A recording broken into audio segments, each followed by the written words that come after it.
Ito, isa po siyang natural na ilog. Natural river po siya, tubig po na ito, galing po siya sa bundok po ng Mount Natin. Mount Natin po. Natin. Pangalan po ng ilog na ito, Umabol River. E po pala simbahan po, sa harapan po natin na yung replica po siya ng St. Joseph Cathedral, unang Balanga, Bataan. Ang tawag po sa simbahan na yung Santuario de San Jose. Kung hindi po pala nakakapag yun ng Walker to Royal Heritage, supunta lang po kayo sa kasabi niya. Ito po yung bahay po sa kanan po natin. Yung bahay po nagaling po ng Piña, Laguna. Kaya po yung pagmamayari po ng nanay po ni Rizal na si Teodora Alonso. Design.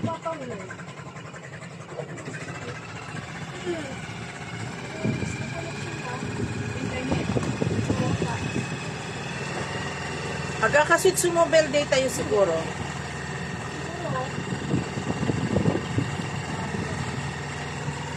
Ayan, kasabi ng katabi ko ang ating tour guide.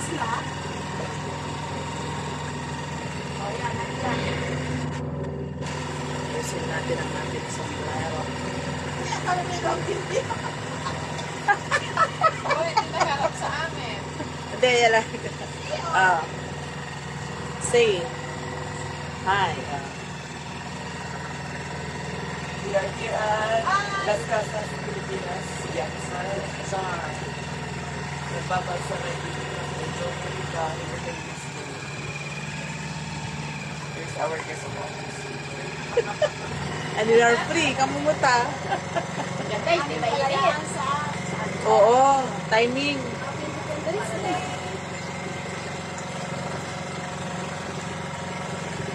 Kung mga nakikita niyo po sa kaliwa po natin, nasa gitna po ng ilog na yung tinatawag dito ng Gazebo, Tampuan. Kaya po, ginagamit po siya for photos or pin-up. Ginagamit po siya for romantic dinner. Wow, how I wish. Ito po makakikita nyo na po kanto po dito sa kanan po natin yung pinaka-original na ilog. Dati lang po siyang maliit na ilog, pinalawak lang po siya. Ito po dinadaanan po natin na yan, man-made na lang po yan, dati po siyang bukirin. Binuksan lang po yung ilog para magkaroon po ng ganito activity na river cruise. I see. Kaya pala brown ng ilog.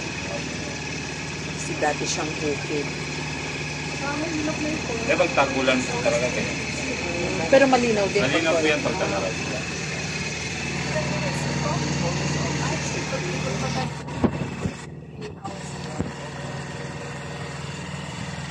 Parang tatlong bahay po dito sa kaliwa po natin, yung tinatawag dito na island. Yung bahay po na galing ng Gapan Nueva Ecija, Balanga Bataan po siya kaya rin sa Bicol. Siya po pinaparentahan po siya ng per island. Tatlong bahay po siya pinaparentahan po yan ng 250,000 a night. Oh, May bye. private po na po yan, may free butler service sa rin po dyan. Grabe. Ito po pala nasa kanan naman po natin puting bahay na yan. Diyan po pala kayo nagpa-register po na pumasok po kayo dito sa Las Casas. Yung 200,000 na yun, ilan ang occupant? 33 po siya. 33. Kaya pag may 33, magkano ulit yung 200? 250,000 po siya. 150,000. Hello. Just enjoying the Independence Day. Anyway, it's our own market. And the people of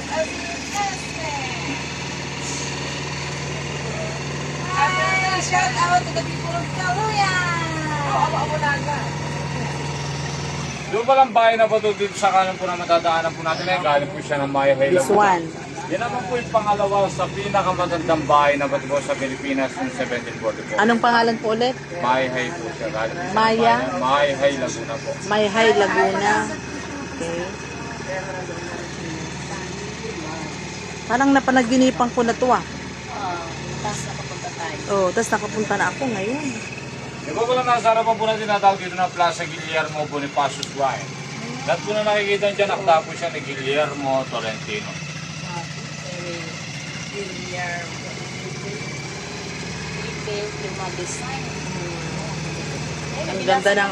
Ang ganda ng pagkaka-design. Kaya nga.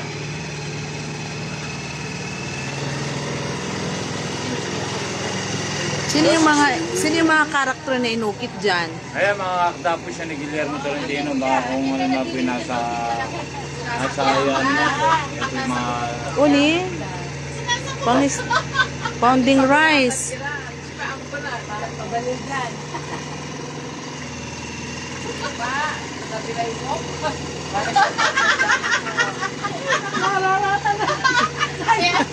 And we are the Naglaramang salita, tagsakang salita man.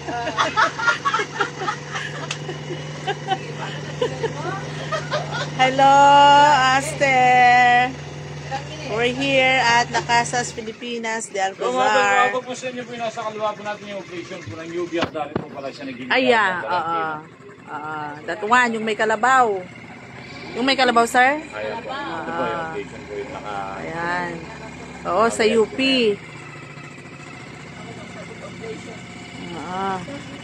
Oo. Ay.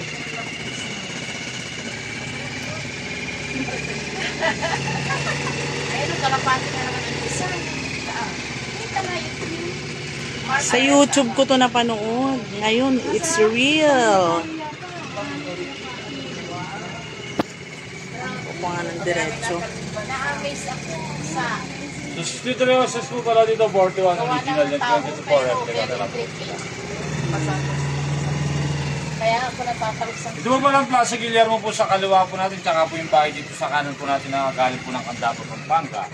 Yung dalawang yan po, wala po silang access na tulay na papunta dyan, through boat lang po siya. Yan din yung pang ano, pang rent. Hindi po pa, for viewing lang po. For viewing lang. Ang ganda, oh. Opo, yan po, kaso po tayo for picture taking po. Really? Amazing. Baba. Para lang siyang binahang bahay. Hindi na kami bababa, okay Ay, hindi na po. Ayun yung umakyat? Kung gusto yung iba po, baka gusto po. Saan? Ano bang mayroon dyan sa taas? Maganda Bahay? po siya for picture taking. Gusto yung Oh. dito na kami magpa-picture. Ay, hindi na po. Sige po, diretso na po tayo mga. Ano bang mayroon sa taas? Maganda po siya for picture taking. Parang ganun din sa mga Hotel Oriente, gano'n. Parang, okay. Pero mas maganda po yung Hotel Oriente. Okay. Mas maganda daw yung Hotel Oriente. Diba maganda lang po yung nasa paligid po niya yung view po. Oo, that one, oh. Ano yan? Para penguin? Ay, swan.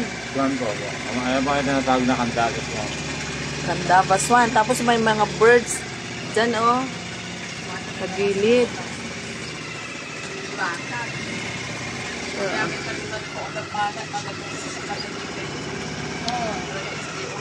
Now, if you want to visit La Casas, Filipinas de Alcazar, La Casas, Filipinas de Alcazar, here, ayan, Bataan. Bagak, Bataan. Kung mahilig kayo sa history, mga historical buildings, mga replica during Spanish time, ganda po dito.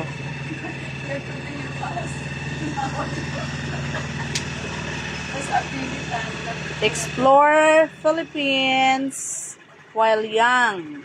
Ayan.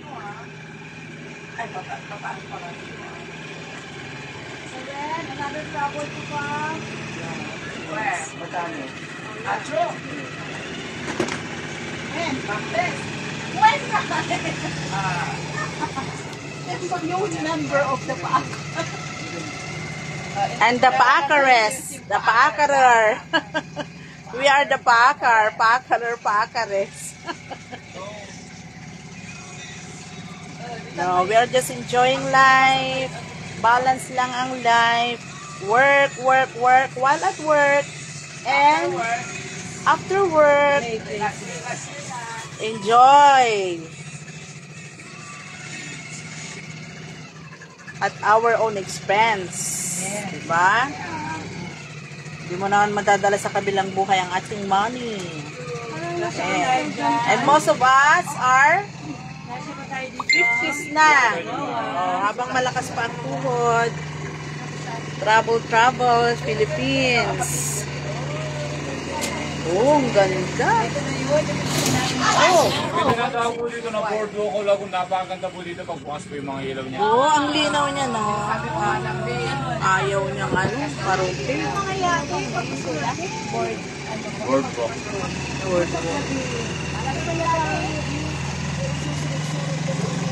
Konti pa, napipicturean kayo kay by view. Nasa gitna kami ng ilog. Ay, ilog. Yan.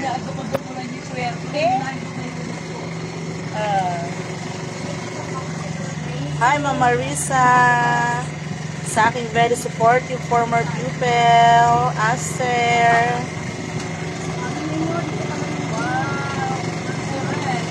Ang galing. So, dati siyang bukid, kinonvert into ilog. Parang post nila ng Secretary Barney.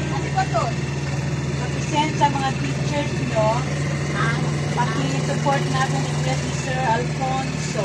Again, Oh, tulungan natin. Kuya, ay, niya, research. Educators, perspective.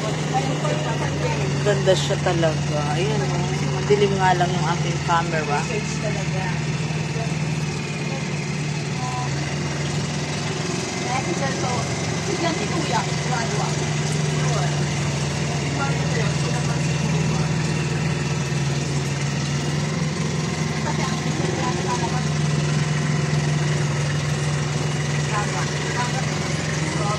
Because, itong sinasakyan namin parang modern balsa. Aba, modern na. Oh, kasi may mga balsa kasi mangyayari sa kawayan. Oo, pero ito Ayun talaga. mga sinauna po natin para sa mga kawayan. Oo. Pero ito modern na, oh. Ang ganda, oh. Para lang siyang jeep na nasa gitna ng tubig.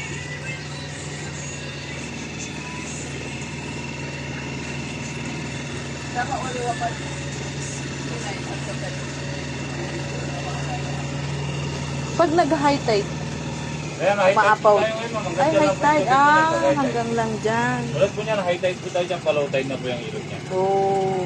So at least. Parang, pero nung ginawa pa ito, walang ilog. Kapahan ka na. Oy, boses ko eh. Kapangpangan, ni ma'am. Oo, kasi boses bago ko rin boses ng pa. Taga ko tarlac dati. Tarlac po. Pagkasilan. Pero ngayon ka mag-arap sa Tagara ng Pagebe, Torak, talaga, Hoy, kasi kayo Ni pwede, mana yapasan ni, sarag to ni extend dalalamot, awa ni.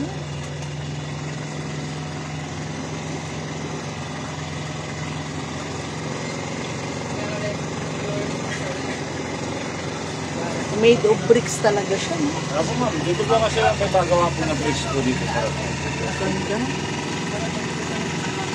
Nakaka-amazing engineer yung architect na gumawa. Ilang tao din kayang gumawa nito? marami.